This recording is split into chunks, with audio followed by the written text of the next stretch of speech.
Ryan, a lot is obviously made about where you play in the lineup, and a lot of guys moving around. Do you feel much of a difference between when you play center and when you play wing in terms of how you approach the game? Um, well, I mean, obviously it's a bit of a different game. I mean, as a centerman, you're involved a lot on the defensive side of things, and you're playing more a full ice game. And as a winger, you're obviously defensively you're still cognizant, and you got to make sure that you're watching your D-men and stuff. But you're not as involved defensively, so it is a bit of a different game. But I mean, I wouldn't say I prepare. Too much differently. I mean, mentally, I know whether I'm playing center or wing. So, and I think I've had enough time where in both positions now to be comfortable to be able to jump back and forth.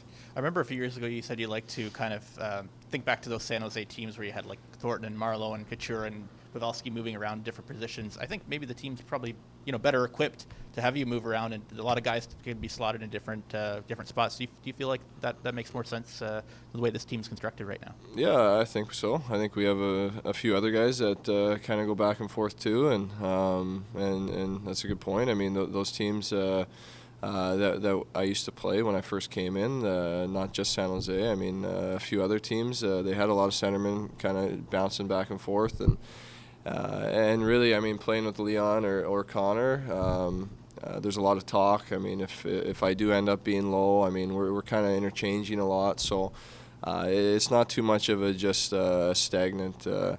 I'm a winger, so I'm only staying on the wing kind of thing. So, yeah, I think we have a really deep team here that a lot of guys can play different positions, and I think that definitely goes a long way. Do you think that helps with the power play too? Dave Tippett calls it a road hockey power play, and you guys are always kind of moving around doing different things. Yeah, for sure. I think that's usually when we're our best on the power play is road hockey is a good way to describe it. Just kind of we're getting loose pucks. We're just playing instead of worrying too much about the structure of things. And yeah, I think it helps that everybody can kind of go into different positions.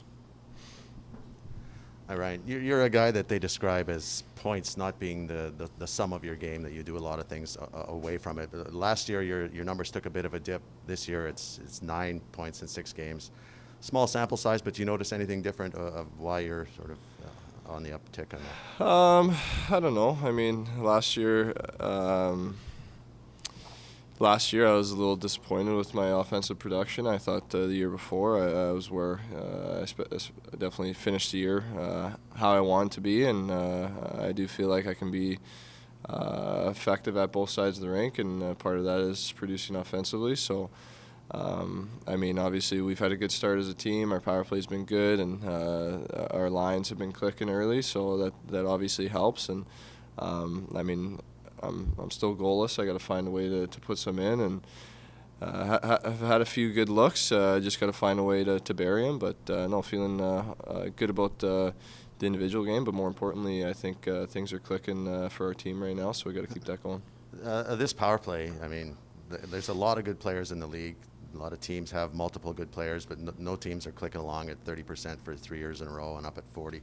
What is it about this particular group that you're able to sustain it for years? Well, I think I touched on it a little bit before. I think we just kind of play, and we have a lot of freedom. I mean, obviously there's plays that are given to us, and so that we do have an idea of what to do, what to look for against other teams. But I think the big thing is we just play. We have good chemistry together. We've had pretty much the same unit for a few years now, and so we know each other well. We know each other where each other's going to be. It doesn't really matter which position we're in. We kind of just know where each other's going to be, and obviously we kind of stick with it and don't get too frustrated when we get down. If we don't score 2 or 3 power plays in a row, we just kind of stick with it and push a little bit harder to get that next one. Does that become almost the primary focus of this team? Is what you guys are able to do on the power play? No, I don't think so. I think that the power play, special teams in general, is always a huge help. I mean, it goes a long ways, but no, I would say our 5-on-5 play is what drives our team. And I thought against Philly, obviously didn't win, but I thought the first 2 periods, especially the way that we played 5-on-5, is going to give us a lot of success in the future. Your team met with Don Fear last night. You've been part of a lot of those meetings over 10 years. With what's gone down recently with the Kyle Beach situation, what was it like last night, and how were the questions?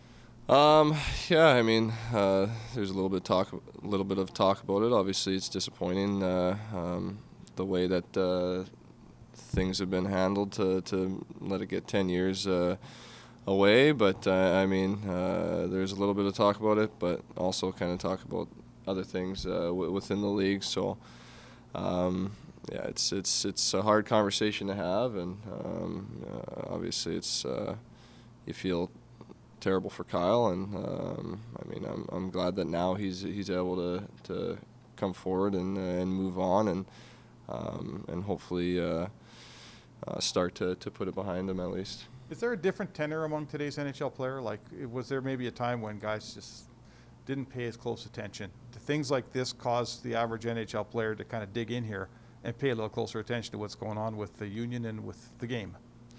Well, I mean, it's hard to say. I wasn't even in the league at that point yet. I was kind of just starting in the league. I think in today's society, I think in general, I think there's more focus on having people come forward and opening up, and I think that's a great thing. And holding people accountable is huge, and I think that's how we have to move on with our society for sure.